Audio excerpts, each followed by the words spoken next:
The most important data point that we should look at and think about is in the last 5 years, every year talk about ESG has increased, right? ESG assets have increased massively, right? We're seeing that. And what's also increased has been carbon emissions and inequality and all the things that they're actually meant to do something about. There's no connection between them, right? And this is my concern. We also have witnessed that the blight side of the ESG investment, especially in shareholder activism in the US in 2021. Such big companies like Exxon or Chevron, DuPont, they have surrounded by ESG activists, and they need to take some critical measures to disclose the the environmental policies or things like that.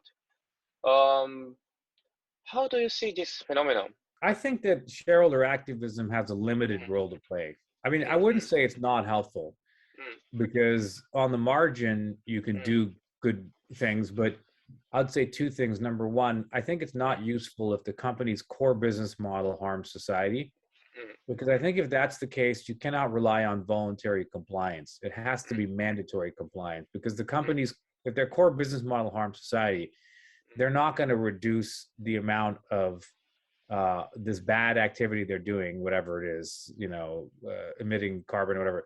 They're not going to lower it at the speed we need, society needs, for them to lower it without mandatory compliance and being forced, frankly, by government. And so I think that if your core business model harms society, I don't think activism is a good idea, because what happens is you get on the board and then you have a fiduciary duty to maximize shareholder value. And frankly, the way you do that, in most cases, I can get a first-year banking analyst to tell you that for most of those companies, they're so leveraged to that negative activity, for example, fossil fuel extraction, that the most effective way for them to serve shareholders, especially on the shorter timelines they usually tend to look at, is to delay carbon taxes. Like, maybe pretend that they want to do it. Everybody now says, "Oh, I want to do carbon tax." But then they go in and they try to slow it down and they try to reduce the amount.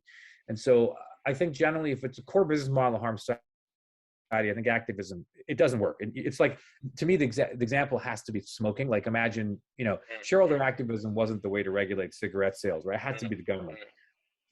Where I think activism helps is on the margin for a company whose core business model doesn't harm society. So it's a hotel company or a real estate company or a food company. For those, you can find areas where they can be more sustainable, and it could be also good for shareholder value, but it's on the margins, right? It's not the core model. The other thing that worries me about shareholder activism is that it can't be the answer in the aggregate, right?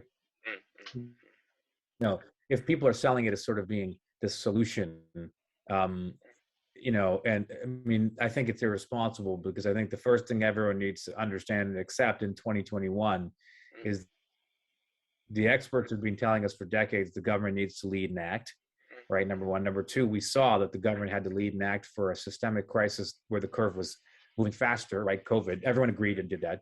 And so we have to agree the right answer is government now. And I would specifically push all those business actors who are saying, "Oh, the government's not helping."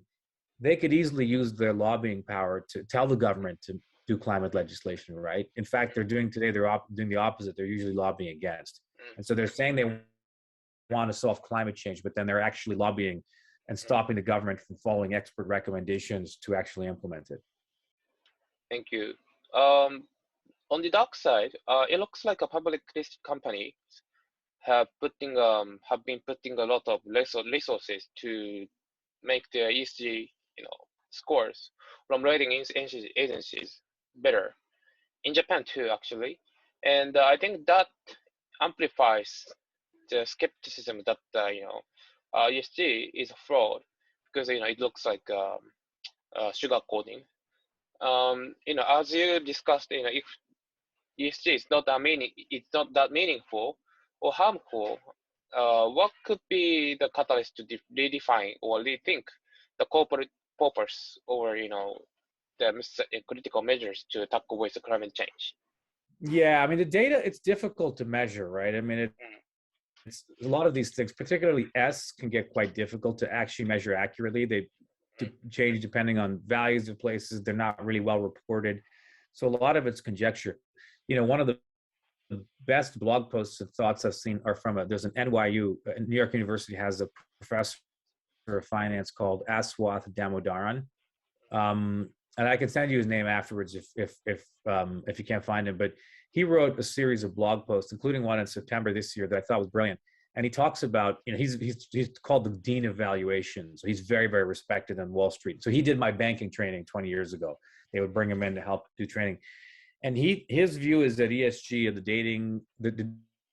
the data ratings agencies, the standard setters, he says becoming this cottage industry of like all of these professional services firms that are selling this almost as like, as just a way to make more revenue. And I would argue it's generally a placebo because most of it is not being combined in the correct way. So it doesn't really have any impact. It just serves as a dangerous placebo. And that's why I would say, the most important data point that we should look at and think about is in the last 5 years, every year talk about ESG has increased, right?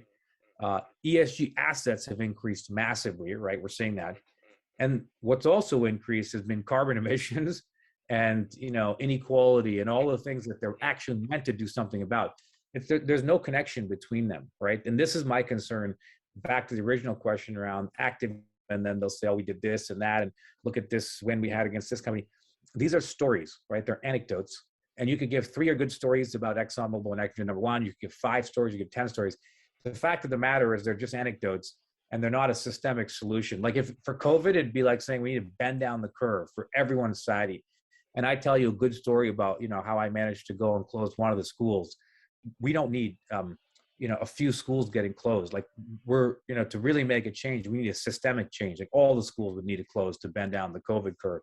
Same thing for climate change. You need a systemic solution because what otherwise happens is you get a bunch of feel-good stories, right? Every few years, this nice thing happened, that nice thing happened, but none of them are systemic. And so every year, the story seems nicer, but then the emissions go up because it's not enough to have a dent in a problem. And eventually it will take government action. But my concern is that current crop of leaders seem to be incentivized because their incentives are short-term. They seem to be incentivized to stall, right? They just keep kicking the can down the road. And so what they're effectively doing through lobbying and marketing is holding off taxes and regulation. And then as social angst grows because nothing's getting done, right? Greta Thunberg and all the younger generations realize that we're falling behind.